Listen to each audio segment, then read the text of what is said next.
বস, আমি আর পারছি না। আমাকে ছাড়ুন। আমার খুব ব্যথা লাগছে। আপনার মেশিন অনেক বড়। আমার গালে লাগা সেই আদরের জ্বালা মিলিয়ে যাওয়ার অনেকক্ষণ পরও আমার ঠোঁটে লেগেছিল তার জোর করে চেপে দেওয়া ঠোঁটের স্বাদ। কনফারেন্স রুমের দরজা বন্ধ। বাইরে অফিসের স্বাভাবিক কোলাহল। ভেতরে আমার ছটফট করা হৃদয়। তিনি আমার চুলের গোছা মুঠোয় ধরে আমার মুখটা তার দিকে ঘুরিয়ে নিয়ে বলেছিলেন, এবার বুঝেছ, পালানোর কোনো রাস্তা নেই। তুমি আমার হয়ে যাবে, এটা সময়ের ব্যাপার মাত্র। তারপর তিনি নিজের টাইটা ঠিক করতে করতে চলে গিয়েছিলেন, রেখে গিয়েছিলেন আমাকে এক নির্জন আতঙ্কের মধ্যে।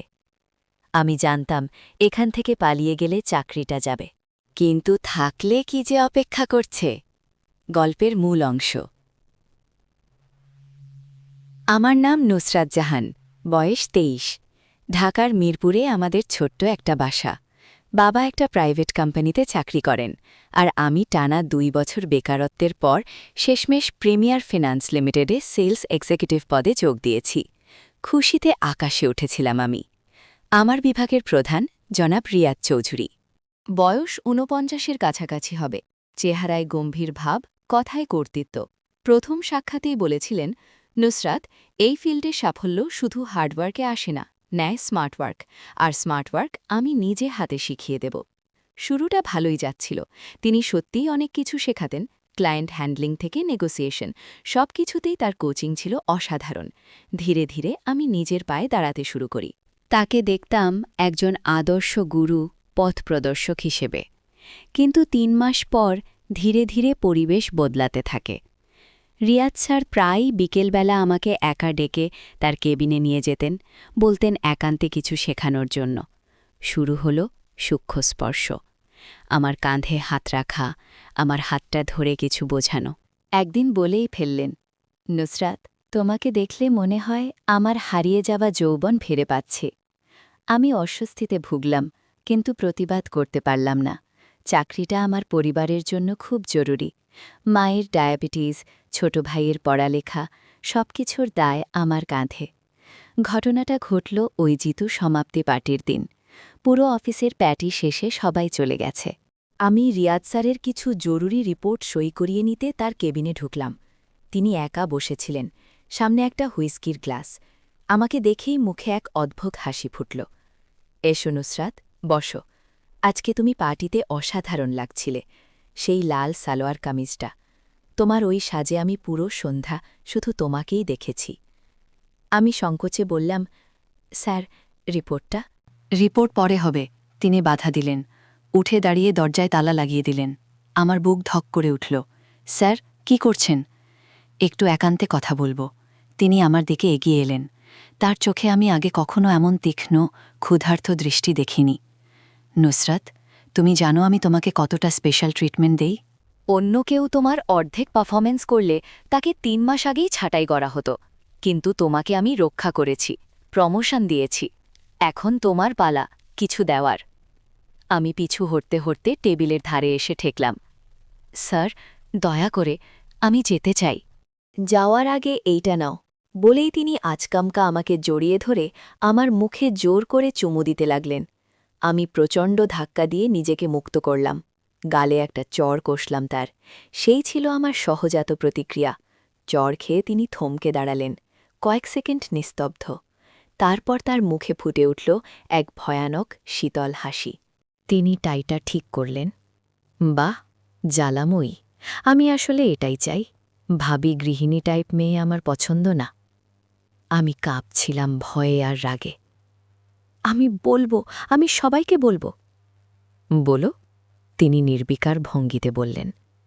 কারো বিশ্বাস করবে? এই ইন্ডাস্ট্রির কিংবদন্তি রিয়াদ চৌধুরী, নাকি এক নবাগত সেলস গার্ল? তুমি প্রমাণ কি দেবে?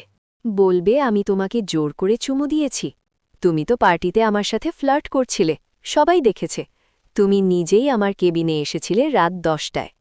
তুমি চাকরি চাও না খ্যাতি চাও? এই একটা নামে তোমার ক্যারিয়ার ধুলোয় মিশবে। আর তাছাড়া, তিনি একটু কাছাকাছি এসে নিচু গলায় বললেন, তোমার বাবার যে লোন আমি রেকমেন্ডেশন দিয়েছিলাম, সেটা কি মনে আছে? সেটা বাতিল করতে আমার এক ফোনই যথেষ্ট। তোমার পরিবার কি করবে তখন? মায়ের ডায়ালিসিস বন্ধ হয়ে যাবে? তার প্রতিটি শব্দ ছিল হিমশীতল হিসেবে। তিনি জানতেন ঠিক কোথায় আঘাত করতে হবে। আমার সমস্ত সাহস, সমস্ত রাগ যেন এক নিমিষে ঝরে পড়ল। চোখে পানি জমে এলো। আমি দেয়ালে ঠেস দিয়ে দাঁড়িয়ে রইলাম। পালানোর শক্তি নেই। তিনি দেখলেন তিনি জিতেছেন। আমি ভালোবাসি জিনিসটা জিতে নিতে। আজ যাও, কিন্তু কাল থেকে থিংস উইল বি ডিফারেন্ট। তুমি আমার হবে। সেটা মেনে নিলে তোমাকে স্টার বানিয়ে দেব, না নিলে কনসিকোয়েন্সেস জানো। আমি সেই কেবিন থেকে বেরিয়ে কিভাবে বাসায় ফিরলাম মনে নেই। সারা রাত আমার চোখে ঘুম আসেনি। পরের দিন অফিসে গিয়ে দেখি আমার ডেস্কে একটা দামি পারফিউমের গিফট বক্স, কার্ডে লেখা, yesterday was intense, let's start fresh, RC.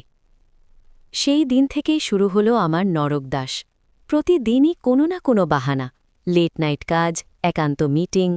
তার ইঙ্গিত বুঝতে না পারলে হতো সরাসরি শাস্তি। ক্লায়েন্ট দেয়া হবে না, টার্গেট বাড়িয়ে দেয়া হবে। আর মানসিকভাবে ভাঙতে তিনি ছিলেন সিদ্ধহস্ত। কখনো লাঞ্ছনা, কখনো মিষ্টি কথা। এই ওঠাপড়ার মধ্যে আমি নিজেকে হারিয়ে ফেলছিলাম। সবচেয়ে ভয়াবহ ব্যাপার হল, এই নির্মমতার মধ্যেও একটা অদ্ভুত বিকৃত টান তৈরি হচ্ছিল আমার মনের কোণায়। এই মানুষটার অ্যাটেনশন, তার পাওয়ার, এগুলো এক ধরনের বিষাক্ত নেশার মতো কাজ করছিল। একদিন তিনি যখন আমার একটি প্রেজেন্টেশনের প্রশংসা করলেন, সারা দিন আমার মন ভালো ছিল। এটাই কি স্টকহোম সিন্ড্রোম? আমি নিজেকে ঘৃণা করতে শুরু করলাম। 1 বছর কেটে গেল এইভাবে।